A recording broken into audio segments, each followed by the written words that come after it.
बिस्मिल्लाहिर्रहमानिर्रहीम। अस्सलाम वालेकुम नाजरीन, मैं हूं आपका मेज़बान शाहरुख शाह और आप देख रहे हैं पाक अफेयर्स। नाजरीन, ईद उल अज़हा के फ़ौरन बाद एक नई सियासी गर्माहट मुतवक्के है। पाकिस्तान तहरीक इंसाफ ने मुल्कगीर एहतजाजी तहरीक शुरू करने की तैयारियों का ऐलान कर दिया है। साबिक वज़ीर आज़म इमरान खान ने जेल से अपने कारकुनान को तैयार रहने की हिदायत दी है, जबकि खैबर पख्तूनख्वा में एक जो है वो विलेज, एक टेंट विलेज बेसिकली कायम करने की मनसूबा बंदी जो है वो जारी है। ये सब ऐसे वक्त में हो रहा है जब मईशत दबाव में है, बजट की आमद है और सियासी माहौल यकीनी बेयकीनी का इस वक्त जो है वो शिकार है। आज के प्रोग्राम में जानेंगे कि आया ये तहरीक हुकूमत के लिए ख़तरा बन सकती है। क्या PTI अवामी हिमायत दोबारा हासिल कर पाएगी? इस तहरीक के मुमकिन नताइज क्या हो सकते हैं, इसी पर हम जानने की कोशिश करेंगे। हमें ज्वाइन किया है कर्नल मारूफ साहब ने, उनको भी वेलकम करते हैं, जबकि बैरिस्टर ताहिर साहब वो भी इस वक्त हमारे साथ मौजूद है। दोनों गेस्ट को वेलकम करते हैं। पहले मारूफ साहब से सवाल कर लेते हैं। मारूफ साहब, फरमा दीजिएगा, इस वक्त मुल्क में मईशत की बेहतरी के लिए काम किया जा रहा है और ऐसे में ये तहरीक PTI की जानिब से कितनी हुकूमत के लिए, पहले तो ये बता दीजिएगा, कितना खतरा जो है वो बन सकती है और इससे मुल्क को कितना नुकसान हो सकता है? बिस्मिल्लाहिर्रहमानिर्रहीम। सबसे पहले मैं आपका शुक्रिया अदा करूंगा, आपने मुझे अपने प्रोग्राम में मौजूद किया और बात करने का मौका दिया।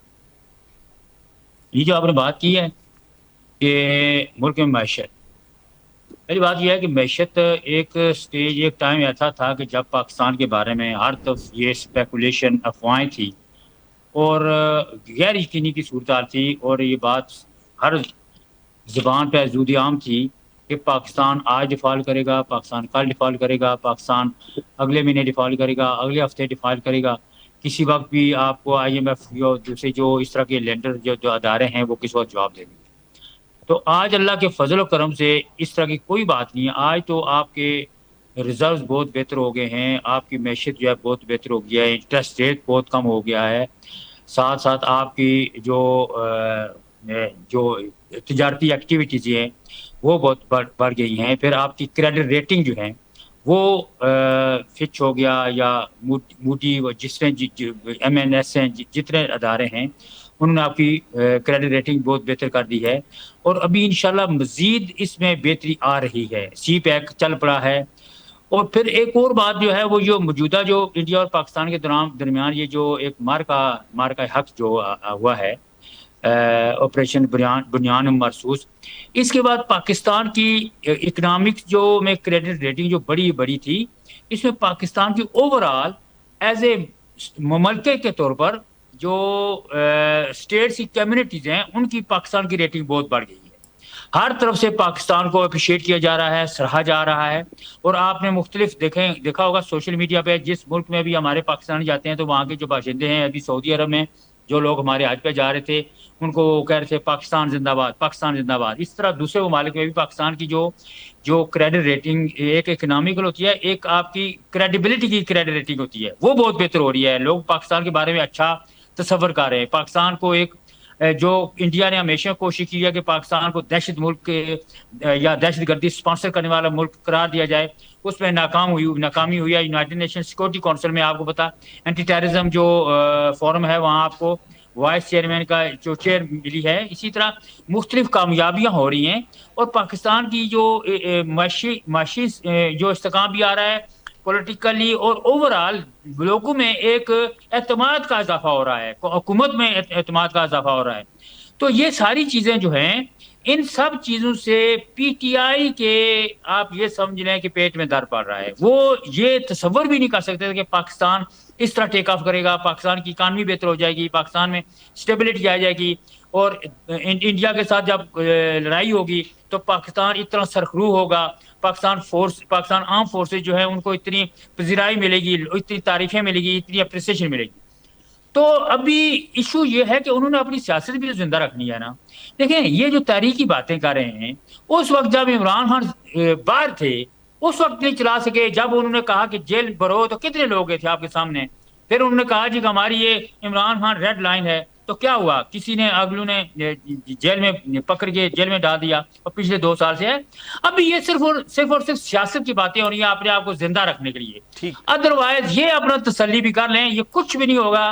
पाकिस्तान टेक ऑफ कर रहा है, लोगों को, अवाम पाकिस्तान को इस बात का पता चल गया है कि पाकिस्तान की बेहतरी के लिए काम कौन कर रहा है, पाकिस्तान की बेहतरी किसमें है, क्या पाकिस्तान की बेहतरी तफरका, फितना फसाद, उखाड़ बिछाड़, जलाओ गिराओ इसमें है, या पाकिस्तान की बिल्कुल तरक्की बिल्कुल, इसमें इसी है के कि ऊपर आपकी मैं इकॉनमी सवाल बेहतरी कर हो। लेता हूँ ताहिर साहब से। अली ताहिर साहब इस वक्त मौजूद है हमारे साथ। ताहिर साहब फरमा दें कि ये वक्त इस वक्त क्योंकि मुल्क की जो इकोनॉमी की सूरत हाल है वो ख़राब है, और बजट पे इस वक्त फोकस करना चाहिए तमाम जितने भी जो है वो बड़ी पार्टीज़ हैं और इस मुल्क को जो है वो कोलैब करके चला रही हैं, और जो अपोजिशन है इवन उनको नहीं चाहिए कि बजट के ऊपर ज़्यादा फोकस किया जाए, बिलफर्ज इस तरीके के एहतजाज और जिससे मुल्क में मज़ीद अनस्टेबिलिटी, पॉलिटिकल अनस्टेबिलिटी जो है वो पैदा हो, तो वो चीज़ से जो है वो गुरेज नहीं करना चाहिए इस वक्त। बिस्मिल्लाहिर्रहमानिर्रहीम। Thank you very much for having me. देखिए, पॉलिटिक्स की वजह से नहीं होती, पॉलिटिकल इंस्टेबिलिटी होती है जब आप एक इलेक्शन चोरी करते हैं। पॉलिटिकल इंस्टेबिलिटी होती है जब आप एक सियासी जमात से एक इलेक्शन सिंबल ले। पॉलिटिकल स्टेबिलिटी होती है जब आप जो जमात इलेक्शन जीत कर आई हो उसके लीडर को जेल में डाल देते हैं। पॉलिटिकल स्टेबिलिटी जो एक उदेर पर खातून है, बुजुर्ग हैं, उसके कैंसर पेशेंट है, उनको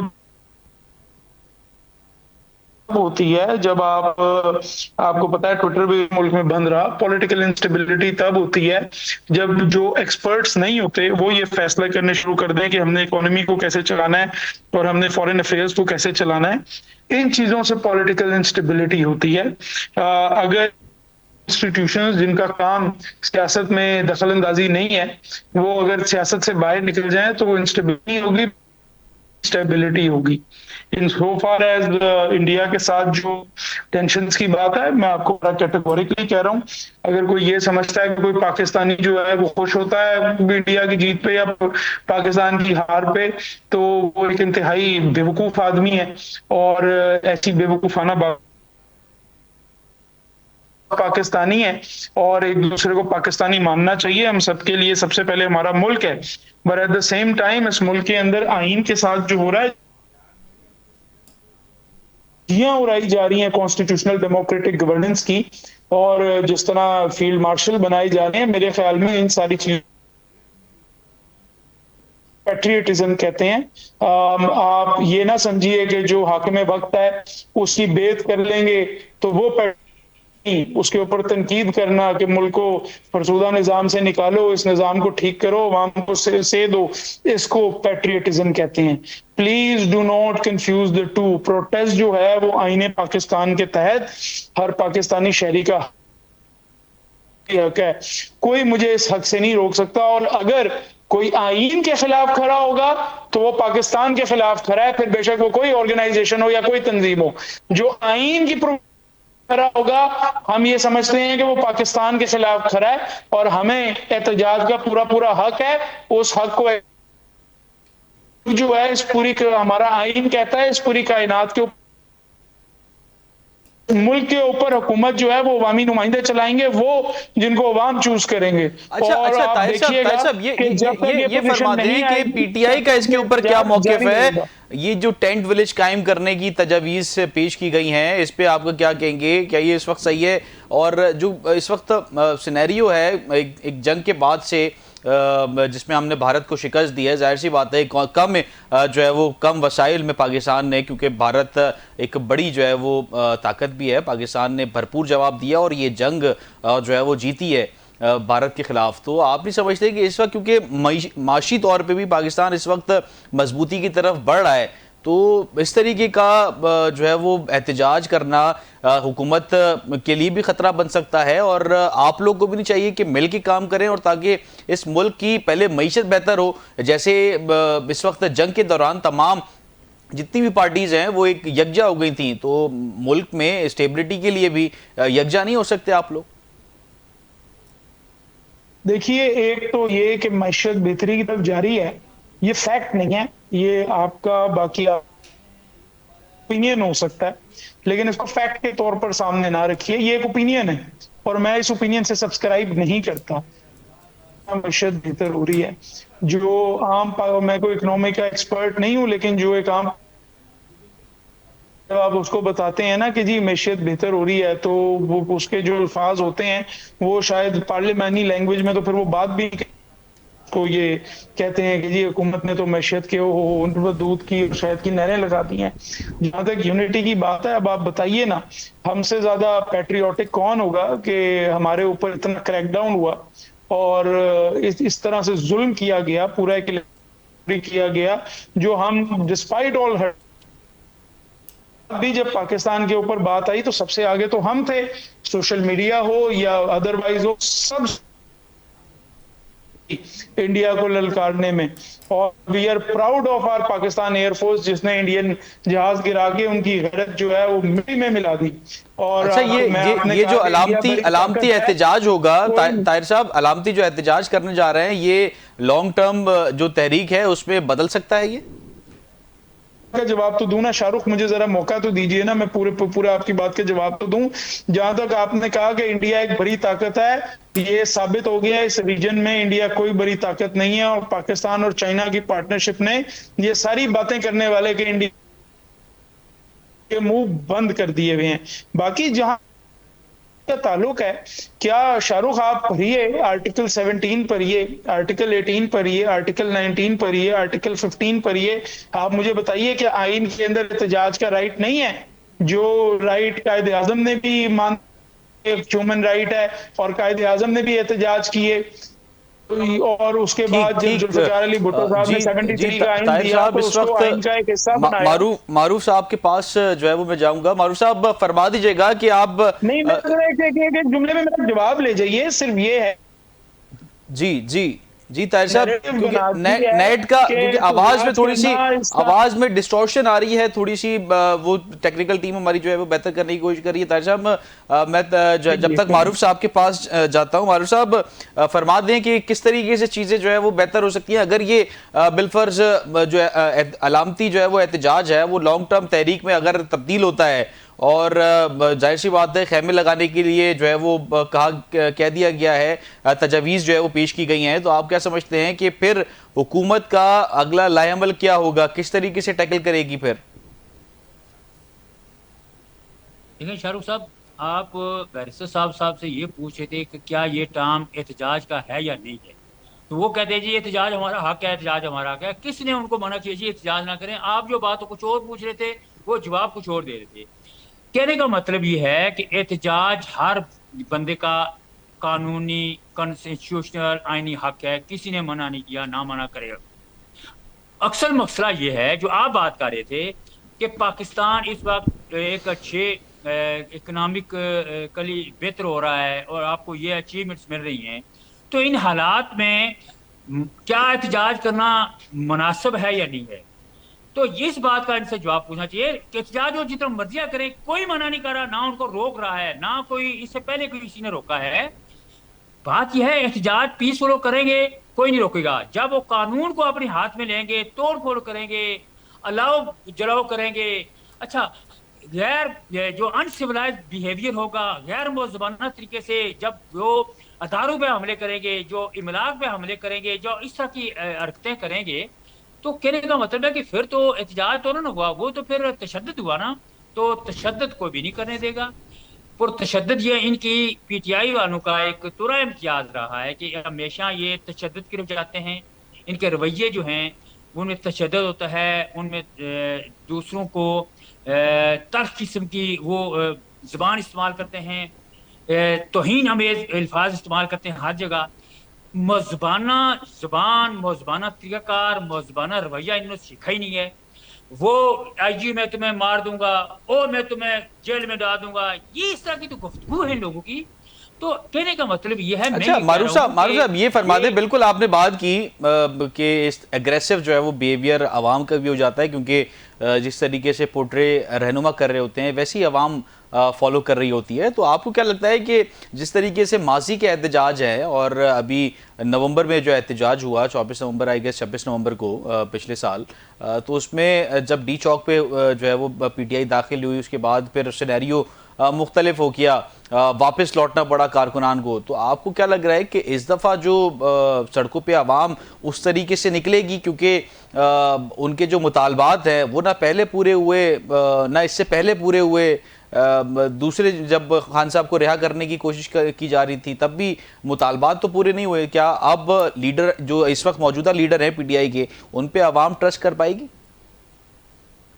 देखिए, मुझे ये बताएं कि आप एक जमगठा या ग्रुप या कोई भी ये एहतजाज करना शुरू कर दी कि फलाम मुजरिम जो है जिसको कोर्ट ने सजा दी है उसको जेल से निकाल दो। कौन निकाल सकता है? मैं नहीं निकाल सकता, हुकूमत नहीं निकाल सकती, प्राइम मिनिस्टर नहीं निकाल सकता, कोई भी हुकूमती नुमाइंदा उसको नहीं निकाल सकता। उसको अगर सिर्फ और सिर्फ रिलीफ मिल सकता है तो वो कोर्ट से मिल सकता है। जब बंदे को सजा होती है, मुझे ये बताएं, मुल्क का एक कानून है, तरीकाकार है, प्रोसेस है। आपको सिविल कोर्ट से अगर सजा हुई है तो आप आगे सेशन डिस्ट्रिक्ट में जाते हैं, वहां से होती है तो आप हाई कोर्ट में जाते हैं, हाई कोर्ट से होती है तो सुप्रीम कोर्ट में जाते हैं। एक तरीका कार है, वो फॉलो करें। ये कह दीजिए जी इमरान खान को निकालो, भाई मुझे इमरान खान एक कन्विक्टेड मुजरम है, उसने 190 मिलियन पाउंड का चोरी किया है उसने, और पता नहीं कि कितने कितने जराइम जो किए हुए हैं, अभी उनकी सजा मिल रही है। तो उसका तरीका कार है आप कोर्ट में जाए, वहां चले।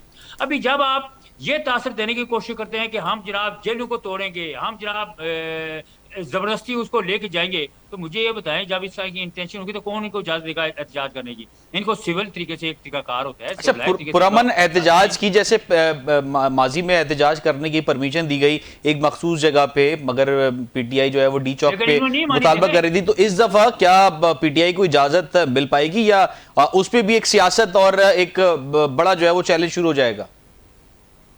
नहीं, देखें, लास्ट टाइम ये बदनसीबी ये है कि पीटीआई का अलमिया ये बुखलाहट का शिकार हैं, ये खुद तोड़ फोड़ का शिकार हैं, इनको समझ खुद नहीं आ रही, कंफ्यूज हैं। तो ये अपनी उस कंफ्यूजन को, उस जो नाकामियां हैं, आपकी पता है इनके लोगों में कितनी तकसीम है, उसके अलावा वहाँ फ्रैगमेंटेशन है, तो उस चीज को कवर करने के लिए ये कह दें कि हम एहतजाज करेंगे। भाई बात ये है, पहले अपने घर तो संभाल लो, पहले अपने घर के मामला तो दुरुस्त कर लो। ये वहाँ जो केपीके में आपको पता आए रोज करप्शन के चार्जेस बन रहे हैं, एक दूसरे पे इल्जाम तराशियां हो रही हैं, वहां आए रोज मुख्तलिफ किस्म के स्कैंडल बन रहे हैं। तो कहने का मतलब है कि अभी वो वक्त चला गया है जब धौन धांधली की सियासत, अभी लोग काम मांगते हैं। आप अपनी अचीवमेंट शो करें, लोगों को रिलीफ दें, लोगों के लिए बेहतरी का काम करें, ताकि लोगों को समझ आए कि ये लोग बेहतरी का काम करने की सलाहियत रखते हैं। 3.5 साल इनकी हुकूमत रही मरकज में, पिछले 10 साल से इनकी केपीके में गवर्नमेंट है, क्या इन्होंने संवारा है, क्या इन्होंने बेहतरी किया स्वाय तोड़ फोड़? तो अभी भी ये लोग बिल्कुल नहीं निकलेंगे। हाँ, वहां इनकी हुकूमत है केपीके में, वहां कुछ लोग जो है ना वो हुकूमत की वजह से वो उन लोगों को कुछ लालच होती है, कुछ को प्रेशर होते हैं, वो निकल आते हैं। अदरवाइज देखे पंजाब में, सिंध में, बलोचिस्तान में कोई इनको घास तक नहीं जाता और ना कोई निकलेगा। और ये भी मैं बताऊं, अभी वो बात भी नहीं रही क्योंकि अभी लोगों को पता लग गया है कि इन्फ्लेशन डाउन हो रही है, क्रेडिट रेटिंग बेहतर हो रही है, आपके फॉरेन रिजर्व बेहतर हो रहे हैं, इंटरेस्ट रेट जो है वो कम हो रहा है, तजारत बढ़ रही है, ट्रेड एक्टिविटीज बढ़ रही हैं, सीपैक चल रहा है। तो लोगों को पता चल रहा है कि जनाब बेहतरी उन्हीं कामों में है, ना कि तोड़ फोड़ में। तो लोग इनको रिस्पांस नहीं करेंगे। हाँ, ये अपना जोर लगा, इससे पहले भी जोर लगा लिया, लगा लें, कुछ भी नहीं होगा। मैं बताऊं बिल्कुल, अब इससे पहले जब ये मौजूदा जो इंसिडेंट हुआ है इंडिया पाकिस्तान, उससे पहले तो फिर शायद इनकी कुछ लोग सुनते थे, अभी तो वो भी इनका मामला खत्म हो गया, क्योंकि अभी लोगों को समझ लग गया कि अदारों के ये खिलाफ हैं, ये सिर्फ मुल्क में तोड़ फोड़ करना चाहते हैं, पाकिस्तान को अंडरमाइन करने के, पाकिस्तान को नुकसान, बिल्कुल बिल्कुल। मैं ताहिर साहब से सवाल कर लेता हूँ, उसी पे आपने जो अपना तज्जिया पेश किया उसी पे सवाल कर लेता हूँ। ताहिर साहब फरमा दें, जैसे कि मारूफ साहब जो है फरमा रहे हैं कि आप लोग माजी में एग्रेसिव जो है वो नेचर रखते हैं, तोड़ फोड़ करते हैं, जिसकी वजह से हुकूमत से परमिशन भी जो है वो नहीं मिल पाती। और क्या इस दफ़ा जो एहतजाज करने जा रहे हैं, जैसे माजी की तरह पिछले जो साल नवंबर में आप लोगों ने एहतजाज किया था जिसमें केपी के जो है वो वसाइल आप लोगों ने इस्तेमाल किए थे क्योंकि केपी में आपकी हुकूमत है, तो इस दफ़ा भी क्या केपी के की जो है वो सरकारी चीज़ों को इस्तेमाल किया जाएगा इस एहतजाज में? जी देखिए, first of all I completely deny any assertion कि कोई वायलेंट प्रोटेस्ट हुआ था या हम कोई वायलेंट प्रोटेस्ट करने का इरादा रखते हैं। ये है कि इस मुल्क में एक मसला ये है कि यहाँ पर आपकी जब एक इंस्टीट्यूशनल सोच आ जाती है कि हमने इस पार्टी को आने देना है या नहीं आने देना, या हमने रेड लाइन लगानी है तो आप या ग्रीन लाइन लगानी है, तो फिर आपकी कोशिश ये होती है कि अगले को गद्दार बना दें, अगले को टीटीपी बना दें। ये काम आप कई दफा पहले कर चुके हैं, ये काम आप फातिमा जिन्ना के साथ कर चुके हैं, ये काम मुजीबुर रहमान के साथ कर चुके हैं, ये काम आजकल जो आपके बड़े फेवरेट दो भाई हैं जो अपनी सीटें हारे हुए हैं और मिनिस्टर बनी हुई है जो अपनी सीटें हारी हुई हैं, लेकिन आप फॉर्म 47 पर उनको बार बार जिताने के लिए लेके आते हैं। और अब आते आते जो है ये इल्जाम, चूंकि आपकी अपनी पसंद नहीं है तो ये इल्जाम आप हमारे ऊपर भी लगा रहे हैं। के बाद भी कोई एक जुडिशियल डिटर्मिनेशन नहीं है कि कोई वायलेंट प्रोटेस्ट पीटीआई का कोई बंदा जो है वो इन्वॉल्व था। अगर गिन चुन के कोई बात रहती है तो वो ये मिलिट्री कोर्ट्स रह जाते हैं जो एग्जीक्यूटिव ने ट्रायल कर दी हैं, यानी कि जो कंप्लेनेंट थी उस इदारे ने ही बैठकर ट्रायल कर दिया और उसी ने गिल्टी कर दिया। बाकी तो पता है क्या यास्मीन राशिद डिस्चार्ज नहीं हो चुकी 9 मई के केसेस में? क्या बाकी लोग एक्विट नहीं हो चुके 9 मई के केसेस के? ठीक है, बहुत बहुत शुक्रिया, क्योंकि टाइम जो है वो ताहिर साहब शॉर्ट है। कर्नल मारूफ साहब, आपने अपना जी आप 20 मिनट लेक्चर सुनाएंगे और कहेंगे कि टाइम बहुत शॉर्ट है, तो ये तो शाहरुख फिर बहुत ज्यादती है, फिर तो आप तो बुलाते ही ना, फिर आप वन साइडेड ही कर लेते हैं। असल में टाइम जो है वो शॉर्ट है क्योंकि प्रोग्राम को रैप अप करना है, इस टॉपिक को और आपका जो तजिया है उसको जो है वो अगले प्रोग्राम में इंशाल्लाह ताला जो है वो आपको फिर जो है वो चले बहुत बहुत शुक्रिया ताहिर साहब आपका, आपने अपना कीमती वक्त दिया और मारूफ साहब आपने अपना कीमती वक्त दिया। नाज़रीन, सियासत में तहरीकों का जो मौसम है वो आता जाता रहता है, लेकिन हर बार ज़मीनी हक़ाइक़ और अवामी जज्बात फैसला करते हैं कि कौन सी तहरीक मौसर होगी और कौन सी सिर्फ मीडिया की जीनत जो है वो बनेगी। बानी पीटीआई की गैर मौजूदगी, अदालती रुकावटें और मईशत की नाजुक सूरत हाल इस तहरीक को एक पेचीदा जो है वो सफ़र बना सकती है, लेकिन अगर पीटीआई वाकई अवामी राब्ता मजबूत कर सकी तो ईद के बाद ये तहरीक मुल्क की सियासत में एक नया मोड़ ला सकती है। हुकूमत को चाहिए कि वो सियासी दर्जा हरारत कम करने की संजीदा कोशिश करे, क्योंकि इस वक्त मुल्क किसी भी मजीद इंतशार का मुतहम्मल नहीं हो सकता। इसी के साथ अपने मेज़बान शाहरुख शाह को टीम के हमरा इजाज़त दीजिए। अपना और पाकिस्तान का बहुत ख्याल रखिएगा। अल्लाह हाफिज़। पाकिस्तान जिंदाबाद और एडवांस में ईद मुबारक।